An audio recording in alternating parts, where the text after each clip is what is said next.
Hello everyone, welcome back to my channel UGC Net HRM Classes। सबसे पहले मैं अपना आपको ब्रीफ इंट्रोडक्शन दे दूं। मेरा नाम फरीहा हसन है और मैंने पीजी किया है ह्यूमन रिसोर्स मैनेजमेंट में and I am a gold medallist with 4+ years of corporate experience और मैंने 2 बार यूजीसी नेट क्वालिफाई किया है कोड 55 के अंदर। तो आज से हम पीवाईक्यू सीरीज स्टार्ट कर रहे हैं जो कि फोकस करेगा जून 2026 एग्जाम को। और ये पीवाईक्यू सीरीज आपको बहुत हेल्पफुल रहने वाली है। सो let's start with the recent PYQ of December 2025। This is the part 1 of this series. So if you like this PYQ series, please like, share and subscribe my channel ताकि उससे दूसरे लोगों को भी बेनिफिट हो सके। So let's start with the first question. पहला question directive principles of state policy में है जिसमें just and human conditions of work की बात किया गया है।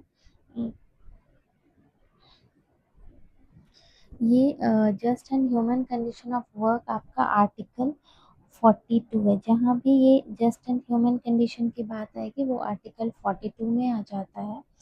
और जहाँ पे लेवल ऑफ न्यूट्रिशन की बात आएगी वो आर्टिकल 47 हो जाता है। और पब्लिक असिस्टेंस की बात आएगी जहाँ पे राइट टू एजुकेशन की बात आएगी वो 41 हो जाएगा। और लिविंग वेजेस आपका 43 पे बात करता है। ठीक है, तो just and human condition article 42। सो ए का 3, B will be 1 and C will be 2 and D will be E4, 3, 1, 2, 4. This will be the correct answer for the question. The second question is Employee Compensation Act. इसका section 10 क्या है? इसका section 10 notice and claim है employ compensation act का। और payment of wages act 13A, ये आपका maintenance of registers and records है।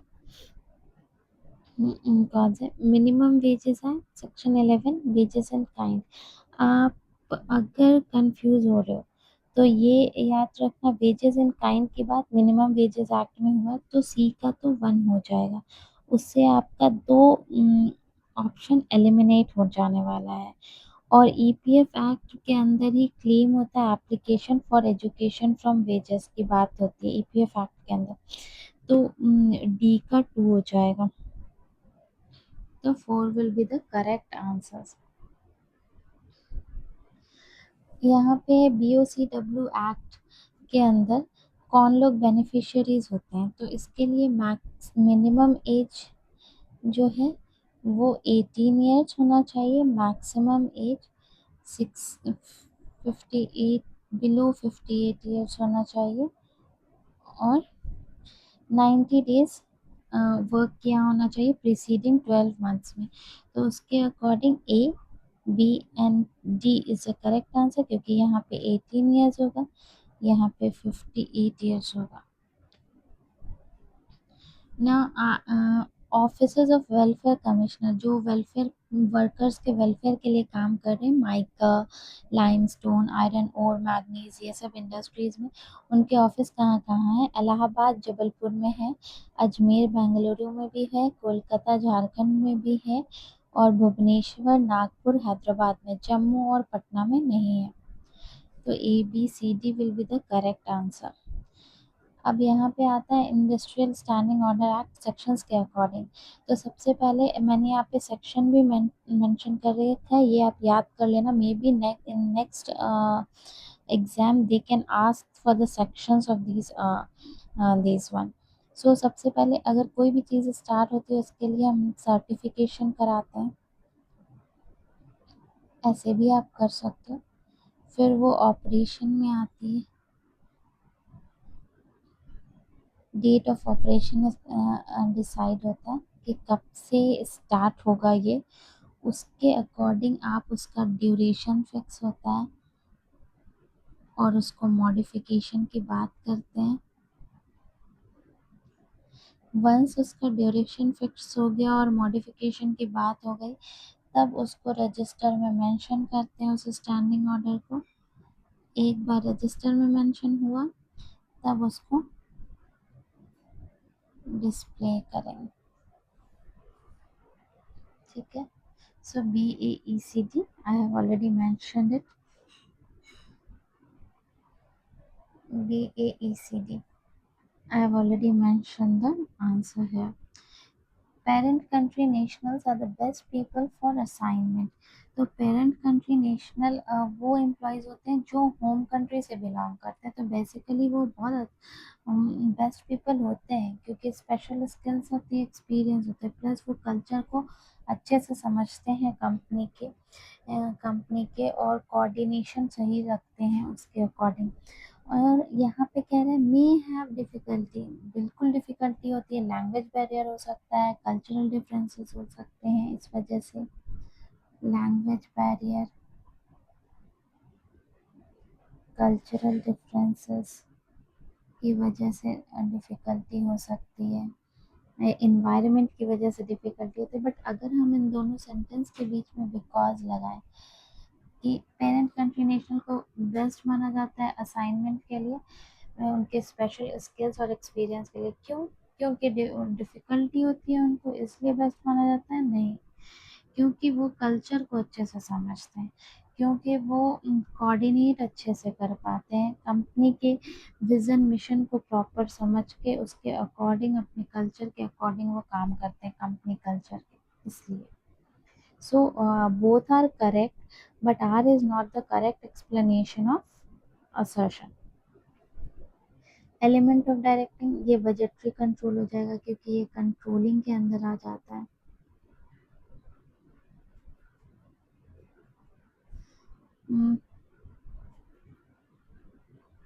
Workers employed through contractors are not entitled to minimum wage. नहीं, all the workers are entitled for the minimum wage. ये तो ऐसे ही करेक्ट इनकरेक्ट हो गया। Principal employer is liable to ensure payment of minimum wages. Yes, it is correct, is correct. अब आता है अचीवमेंट मोटिवेशन। ये इसके अकॉर्डिंग क्या है कि कैसे अपने आप को कोई चीज़ को अचीव करने के लिए मोटिवेट करते हैं। तो वर्क एथिक्स, तो इसमें हार्ड वर्क को इम्पोर्टेंस दिया जाता है। एक्विजिटिवनेस, कि किसी चीज़ को पाने का एकदम पॉसेसिवनेस होना, डिज़ायर होना।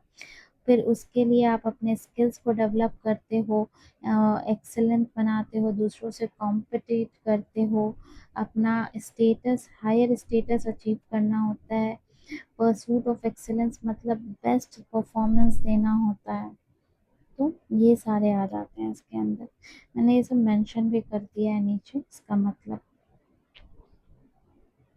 सॉरी, अफोर्डेबिलिटी एंड अप्रोचेबिलिटी नहीं आएगा इसके अंदर, सिर्फ परसूट ऑफ एक्सेलेंस तक। स्टेटस एस्पिरेशन मतलब हायर स्टेटस अचीव करने के लिए, और परसूट ऑफ एक्सेलेंस मतलब बेस्ट परफॉर्मेंस देंगे तो ऑब्वियसली हम अचीव अचीव कर लेंगे। इसको मोटिवेट करता है। The marginal productivity theory of wages is based on which assumption? Homogeneity of labor, बिल्कुल, क्योंकि similar nature of work होना चाहिए, similar nature of work, skill सब कुछ सिमिलर होना चाहिए। इंक्रीजिंग रिटर्न की जगह डिमिनिशिंग रिटर्न होना चाहिए। और mobility of factors of production होना चाहिए। परफेक्ट मार्केट होना चाहिए यहाँ पे। ऐसा नहीं कोई किसी को डोमिनेट कर रहा हो, दोनों के साइड से काम होना चाहिए। सब्स्टिट्यूशन होना चाहिए, मतलब production, factors of production, labour को मशीन सब्स्टिट्यूट कर सकती है, मशीन को लेबर सब्स्टिट्यूट कर सकता है। सो ACDE is correct answer for this one. Factories Act 20 or more without aid of power, and 10 or more with aid of power. Interstate Migrant Act 5 or more building and construction worker 10 or more, and contract labor act 20 or more. Enterprise union जो enterprise level पे, इससे आपको management इसको resist नहीं करता, क्योंकि इनका उतना रेसिस्टेंस नहीं होता, वो एक बस इंटरप्राइज लेवल पे यूनियंस रहते हैं। तो इसके लिए थ्री जनरल यूनियन, ये तुम्हारा किसी एक पर्टिकुलर सिंगल सेक्टर और इंडस्ट्री के बियॉन्ड हो सकता है, कोई भी हो सकता है इस यूनियन में, जनरल यूनियन में। ऑक्यूपेशन यूनियन एक पर्टिकुलर ऑक्यूपेशन या पर्टिकुलर इंडस्ट्री की बात होती है। टेरिटोरियल यूनियन ये फेडरेशन बना लेते हैं, ग्रुप ऑफ यूनियंस हो जाता है यहाँ पे, इधर वर्टिकली और हॉरिजेंटली। करेक्ट सीक्वेंस प्रोसेस बताना है कि कैसे मिनिमम वेजेस एक्ट फिक्स किया जाता है। तो सबसे पहले एप्रोप्रिएट गवर्नमेंट इसके लिए कमेटी अपॉइंट करेगी।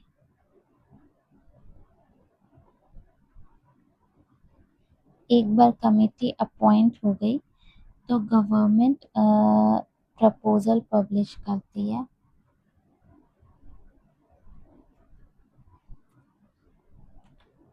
एक बार प्रपोजल पब्लिश हुआ, सेकंड, तब गवर्नमेंट उसका रिपोर्ट्स देती है कि क्या ऑब्जेक्शन है या फाइनलाइज करना है मिनिमम वेज को। ठीक है, जब रिपोर्ट्स हो गया तब नोटिफिकेशन डाला जाता है, नोटिफाई किया जाता है इस बारे में, फिर डिसाइड किया जाता है रिव्यू करना है या रिवाइज करना है मिनिमम वेज को।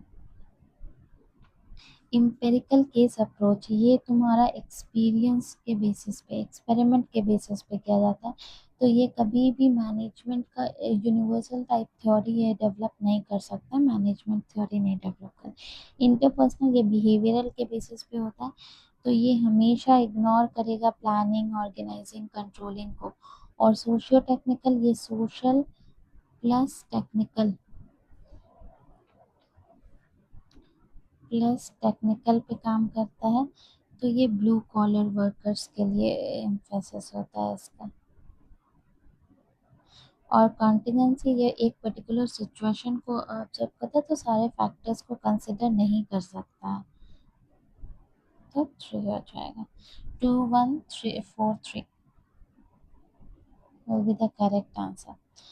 इंडस्ट्रियल डिस्प्यूट एक्ट आपका 1 अप्रैल 1947 में आया है फोर्स में। रॉयल कमीशन ऑफ लेबर तुम्हारा रिपोर्ट सबमिट हुई है 1931 में।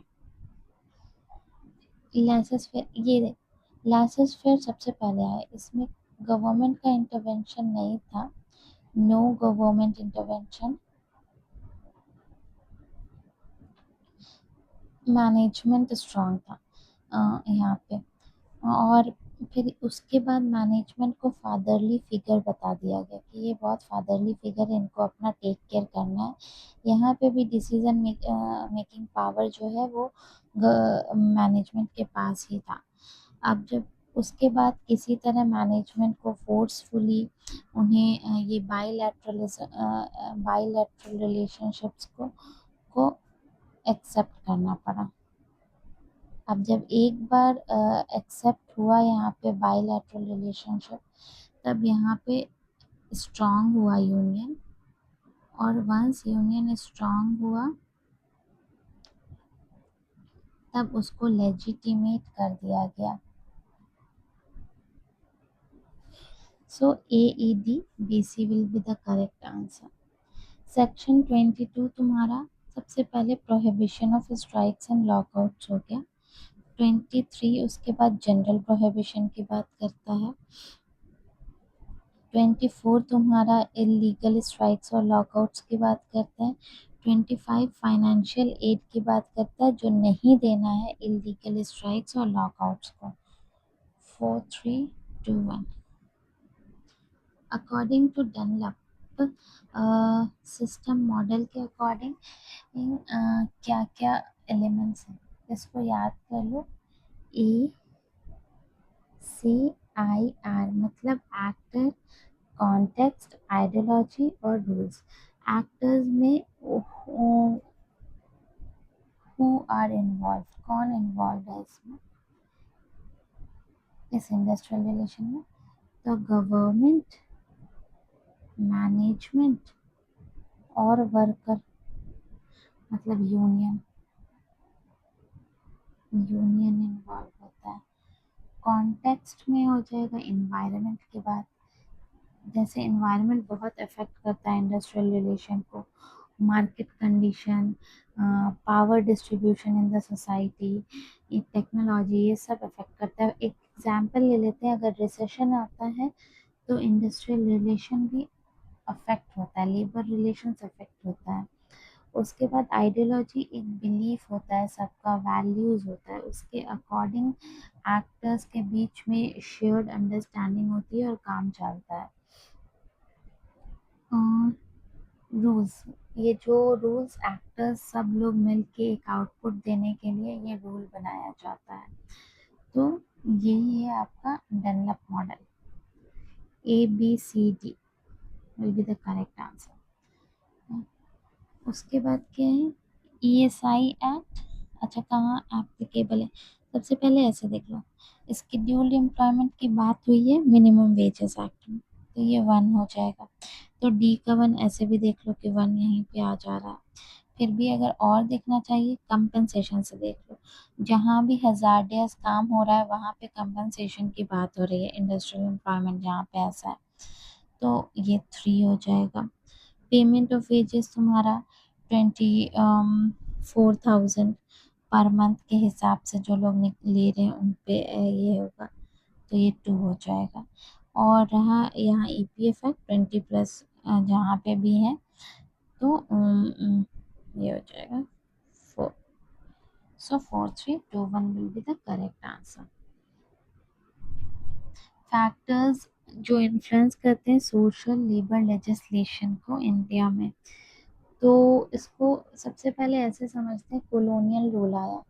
जब कॉलोनियल रूल आया था तो बहुत ज़्यादा एक्सप्लॉइटेशन था वर्कर्स का, बहुत लॉन्ग वर्किंग आवर्स था, वेजेस कम थे, चाइल्ड लेबर होता था। इसकी वजह से नेशनल मूवमेंट स्टार्ट हुआ था,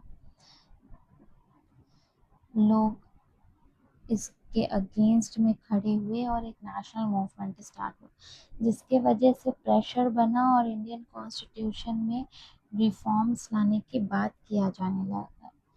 इंडियन कॉन्स्टिट्यूशन में ये हुआ। अब यहाँ पे इक्वलिटी की बात आई, तुम्हारे मैटरनिटी लीव की रिलीफ की बात आई, और अदर वेलफेयर की बात आई वर्कर्स के। यहाँ पे वर्कर वेलफेयर लॉज जो है वो स्ट्रॉन्ग होने लगे। और लास्ट में archaic ideas of Indian social system, मतलब यहाँ पे तुम्हारा सोसाइटी में जो डिस्क्रिमिनेशन, अनटचेबिलिटी, वुमेन इनइक्वलिटी जैसे इश्यूज थे उस पर काम किया जाने लगा। ओवरऑल जो है ये लेबर और सोशल लॉ सिर्फ वर्कर्स के लिए नहीं बल्कि इंडियन सोसाइटी को मॉडर्न और फेयर बनाने के लिए किया जा रहा था। अ, सिर्फ वर्कर्स के वेलफेयर के लिए नहीं, पूरी सोसाइटी के लिए यहाँ वर्क हो रहा था। राइज ऑफ ट्रेड यूनियनिज्म का ऐसा कुछ नहीं था कि उसकी वजह से कोई लेबर लेजिस्लेशन नहीं आया था। अब आता है रिसेंट, अर्लीस्ट टू रिसेंट। इस पॉइंट को अच्छे से समझ लेंगे, हमेशा इस पे फोकस करते हैं, नहीं तो आंसर्स बहुत बार गलत आ जाते हैं।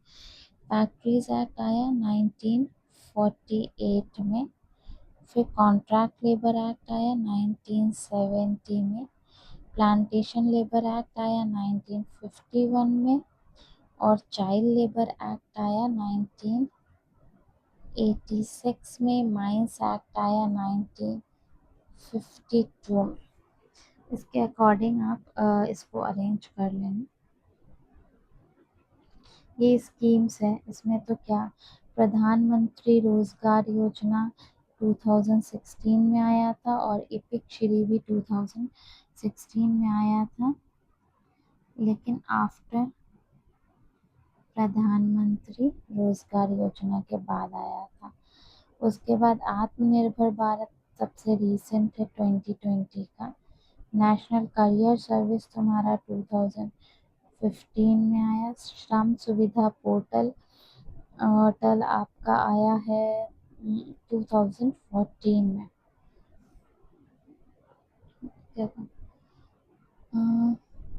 Labour law is enacted on the principle of protection. Labour law 3 principles पे काम करता है।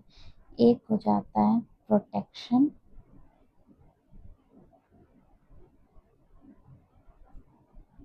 एक हो जाता है रेगुलेशन, एक हो जाता है वेलफेयर। ये 3 चीज पे काम करता है। इन 3 चीज पे सिर्फ और सिर्फ फैक्ट्रीज एक्ट काम कर रहा है, जो एम करता है, प्रोटेक्ट करता है वर्कर्स के हेल्थ, सेफ्टी, वर्किंग कंडीशन को। तो प्रोटेक्शन पे काम फैक्ट्रीज एक्ट कर रहा है। Let's move to the next slide. So assertion, reason, question. Collective bargaining method है by which trade union protect करते हैं, सेफ गार्ड करते हैं, ठीक है, conditions of working lives of their members, ठीक है। क्यों?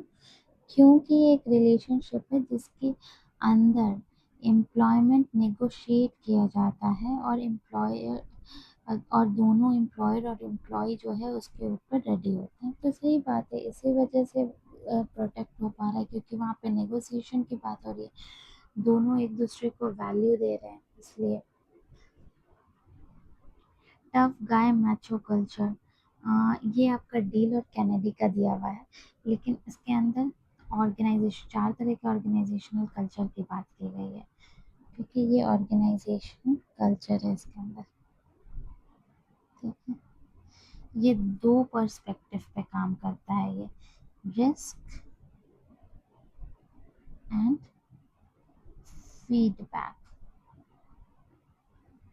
रिस्क पे हो जाएगा टफ गाय मैचो कल्चर, ये रिस्क हाई लेगा, लेकिन इसको फीडबैक क्विक चाहिए।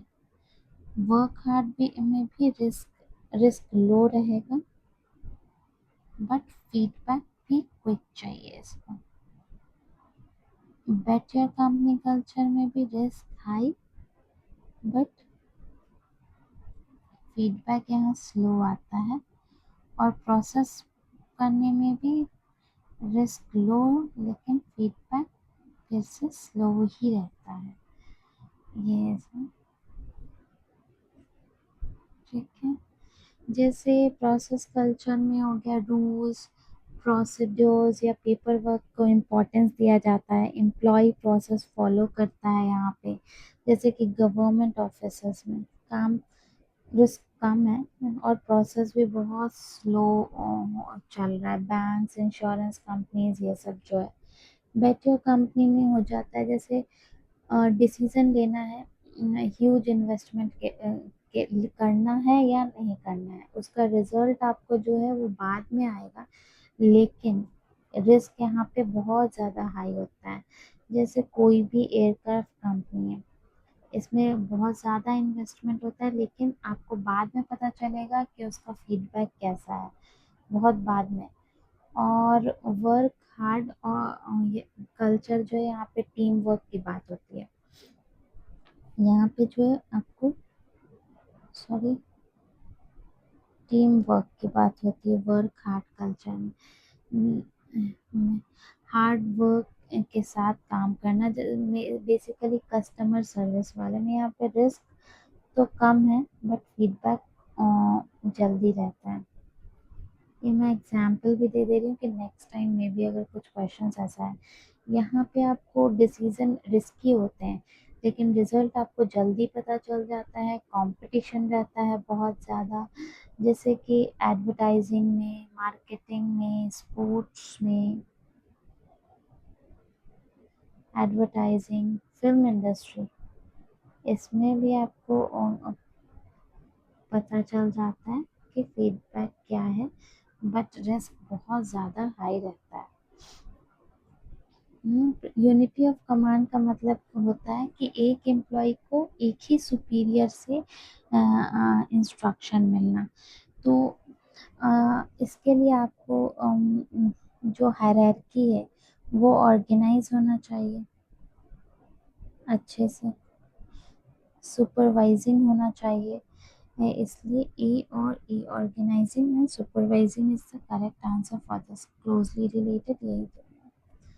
स्किल वेराइटी, डिग्री जिससे to which a person can do job from beginning to end, मतलब बिगिनिंग टू एंड के लिए टास्क आइडेंटिटी हो गया कि वो कितना जॉब कर पा रहा है। ऑटोनॉमी जहाँ पे भी है वहाँ डिग्री ऑफ फ्रीडम ढूंढना है कि कितना अमाउंट ऑफ फ्रीडम है, तो वो यहाँ पे मेंशन। टास्क सिग्निफिकेंस कि यहाँ पे कितना सिग्निफिकेंट इम्पैक्ट पड़ रहा है उस चीज़ का, इनसाइड या आउटसाइड ऑर्गेनाइजेशन के। स्किल वैरायटी हो जाएगा कितना जॉब कर पा रहा है एक person, and degree to which job requires a person to do different thing, कितना मतलब ज़रूरत है उस पर्सन के, कितना जॉब वो कर पाएगा, पाएगा सारे चीज़ डिफरेंट थिंग्स करने के लिए। आइए आगे बढ़ते हैं नेक्स्ट क्वेश्चन की तरफ। IHRM, तो IHRM हम एक्टिविटीज़ जो है वो मैनेज करते हैं ह्यूमन रिसोर्स को ग्लोबली, ये करेक्ट है। क्यों? क्यों मैनेज करता है IHRM? क्योंकि जो है HRM फेस करता था चैलेंजेस, ठीक है, ग्लोबल माइंडसेट के लिए इसलिए IHRM को लाया गया, और HR फंक्शंस जो इम्पैक्ट करता था मैनेजमेंट ऑफ पीपल, यहाँ पे सिर्फ जो HRM था तो वो वहाँ पे प्रॉब्लम हो रहा था कि वो ग्लोबली उसको हैंडल नहीं कर पा रहा था, इसलिए IHRM आया। तो both are correct and reason is also the correct, reason is the correct explanation of assertion. Labour legislation form है ऑफ सोशल लेजिस्लेशन, बिल्कुल करेक्ट बात है, लेकिन लेबर बिकॉज लगा के अगर देखो क्यों ये फॉर्म है लेबर लेजिस्लेशन का, क्योंकि लेबर लेजिस्लेशन इंडिविजुअल को एज अ वर्कर और सोशल लेजिस्लेशन उसको प्रायोरिटी समझता है, इसलिए फॉर्म है। नहीं, ऐसा नहीं, ये भी सही है, लेकिन ये करेक्ट एक्सप्लेनेशन नहीं है उसका। वर्क फ्रॉम होम का कंसेप्ट सबसे ज़्यादा फ्लेक्सी वर्क, के कहीं से भी काम कर सकते हैं, कभी भी काम कर सकते हैं, रिमोट वर्क कल्चर जो होता है वो। उसके बाद आता है आपका ओल्डेस्ट टू लेटेस्ट, तो मैं आपको मेंशन कर देती हूँ सबका date. Okay, employ compensation act 1923, ESI act 1948, maternity benefit act 1961, gratuity act 1972 and social security act 2008। Staffing, again there इस बार असर्शन रीजन का बहुत सारा क्वेश्चन आया, again there is one more assertion reason question. Staffing includes human resource development as well as appraisal, ठीक है, because staffing and once employees are recruited, ये तो ऐसे ही गलत है। रिक्रूटमेंट के बाद सिलेक्शन होता है, उसके बाद ट्रेनिंग, फिर डेवलपमेंट, फिर परफॉर्मेंस अप्रेजल, फिर प्रमोशन एंड प्लेसमेंट। ये स्टाफिंग जो एक कंटिन्यूस प्रोसेस होता है, ये एंड नहीं हो रहा है यहाँ पे, तो आर तो ऐसे ही गलत हो गया, ठीक है, आर इज नॉट करेक्ट। अब क्या करना है यहाँ पे, expect right performance management system का स्टेप्स बताना है, ठीक है। इसमें जो एक्सपेक्ट राइट मतलब जो फॉरेन में लोग काम कर रहे हैं उनके परफॉर्मेंस को कैसे मैनेज करना है और इवेलुएट करना है। सबसे पहले किसी भी चीज़ के लिए स्ट्रैटेजी बनाना होता है, ये तो फिक्स है। एक बार स्ट्रैटेजी बन गई, फिर उसके अकॉर्डिंग गोल, इंडिविजुअल गोल सेट होता है कि हर एक आदमी क्या करेगा, ठीक है। उसके बाद आप उसका परफॉर्मेंस अप्रेजल करेंगे कि टारगेट पूरा हुआ कि नहीं हुआ उस पर्सन का। फिर उसमें अगर गैप है तो गैप को रिमूव करना है कि जो अगर टारगेट पूरा नहीं हुआ है तो उसको पूरा करना है। वहाँ पे ट्रेनिंग देके, काउंसलिंग करके, फीडबैक देके आप करा सकते हो। लास्टली उसको रिवॉर्ड, रिजल्ट को लिंक करते हैं, result with reward.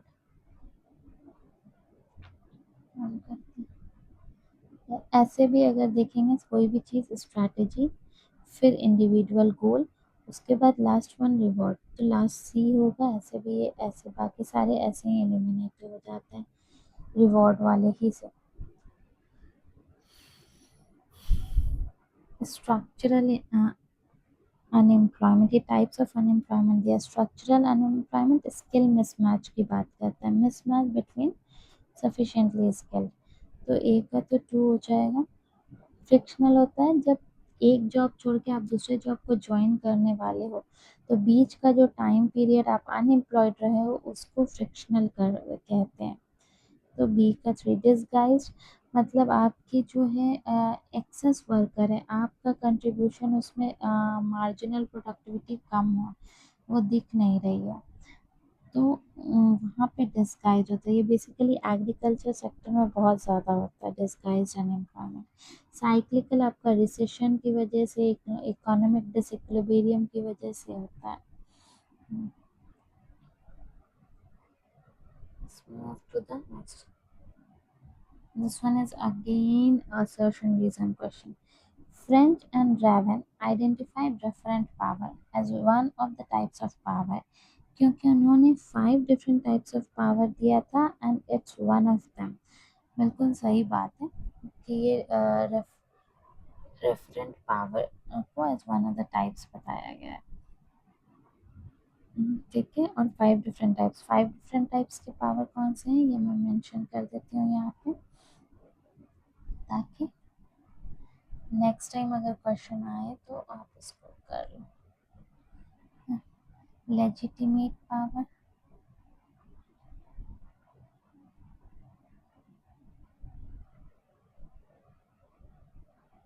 Reward power,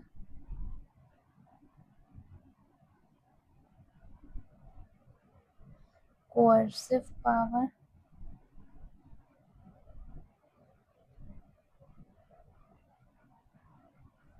expert power,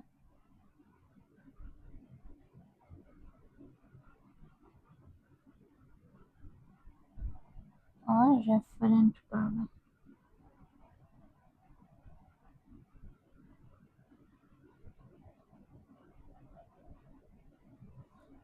Referent power. Decision making is the essence of planning. क्यों? Because without choosing among alternative, planning cannot provide direction। बिल्कुल सही बात है। हर जगह assertion reason में सबसे पहले because लगाओ, फिर आंसर चेक करो, तो 90% of the time we will get the correct answer। यहाँ पे आपको करेक्ट सीक्वेंस में बताना है। कोई भी चीज़ स्टार्ट होती है सबसे पहले गोल सेटिंग से, तो बी पहला होगा, तो ऑलरेडी दो दो आपका ऑप्शन एलिमिनेट हो गया है। एक बार गोल सेट हुआ तब उसको उसके अकॉर्डिंग मॉनिटरिंग होती है, कोचिंग होता है, तो बी के बाद सी हो जाएगा। उसके बाद आप रिव्यू करोगे कि कितना सही जा रहा है कि नहीं, according to the goal set काम हो रहा है कि नहीं, फिर फीडबैक दोगे और लास्ट में रिवॉर्ड्स और रिकॉग्निशन। ऐसे भी देखते लास्ट में रिवॉर्ड्स रिकॉग्निशन बस एक ही ऑप्शन में है तो वो करेक्ट आंसर हो जाता। Under the payment of wages act, fine imposed must be recovered in 180 days। बिल्कुल सही बात है ये, और ये सेक्शन 8 सबसेक्शन 6 के अंदर कहा गया है, ये भी सही है, इसीलिए ये सही है, बिकॉज ये ऐसा कहा गया है इसलिए। तो assertion and reason both are correct and reason is the correct explanation of assertion। स्क्वाड्स ने वैल्यूज ऑफ पीपल को 10 कैटेगरीज में डिवाइड किया है। ये 10 कैटेगरीज मैंने मेंशन कर दिया है, power, achievement, hedonism, stimulation, self direction, universalism, benevolence and tradition, conformity and security, ये आप याद कर सकते हो। मे बी नेक्स्ट टाइम आपको ऑप्शंस में ये दिया जाए और पूछा जाए स्क्वाड्स ने इनमें से कौन सा वैल्यूज को मेंशन किया है। तो ये that's all for the today's session. Thank you for watching my video. If you really like my video, please like it and share it to all the serious UGC NET aspirants, ताकि वो भी अपना exam अच्छे से जून 2025 का PYQs revise कर सके इस सीरीज़ के through. Thank you, that's all for today.